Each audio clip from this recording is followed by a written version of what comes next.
literally saw my soul was dying. And I knew as a young man, nothing was worth that. My father's a minister. My father is a revered spiritual teacher in Ghana, West Africa, has a church in London, 300 churches in Ghana, huge figure. For me, the paradigm of success growing up wasn't so much about things or attaining homes or the money in your bank account, because the entire orientation for me was really about service. And it was about being of service to humanity. And so I grew up with that understanding from a very young age. I always felt my life wasn't really my life. We were always constantly being of service to the members of the church and the congregation and those around us. And so that was my come from, at a very early age.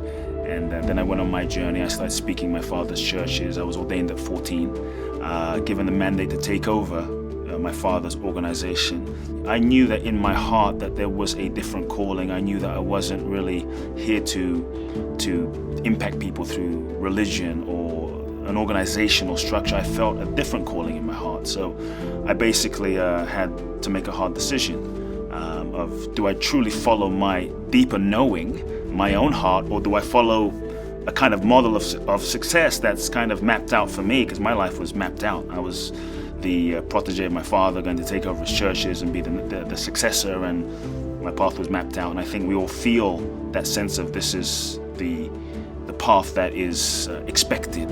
So for me, it took a lot of courage to walk away from what I thought success was, which was making my father happy, which was following the expectations of the members and going down the safe route, and left everything behind and decided to have the conversation with my father and renounce everything.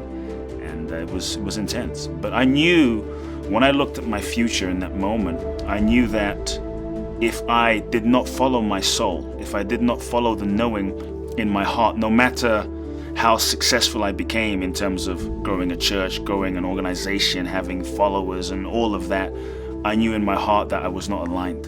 And I literally saw my soul was dying.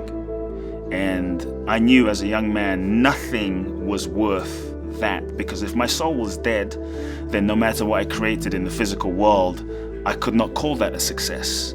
And so for me, the realization happened early on that real success is not what you attain, but who you're being, not what you achieve materially. But to me, real success is knowing who you are and the real purpose of life. And growing up in that environment of spirituality in the church, and my father being also very mystical, going to India, having, deep mystical awakenings, the recognition for me was I'm a soul evolving through this life experience, here to learn certain unique lessons that my soul has come here to learn. And to really define success, I think we have to really truly know who we are.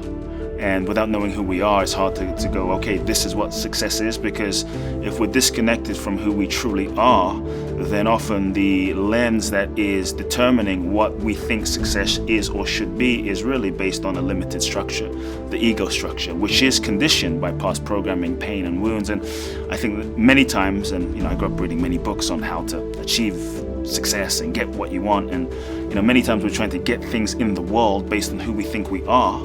But if we're not really truly in touch with who we are, then what we think we want isn't really what we want. It's just a reaction to certain wounds and certain unmet needs. So I think to truly discern what success truly is, we have to be in touch. We have to uncondition ourselves. We have to deprogram ourselves and be in touch with the source of our being. Then we can really open up beyond conditioning, beyond wounds, beyond pain, beyond past programming, to what it is that is truly seeking to express itself through us, and what it is that's seeking to manifest and happen through us, and ultimately surrender and open to life itself.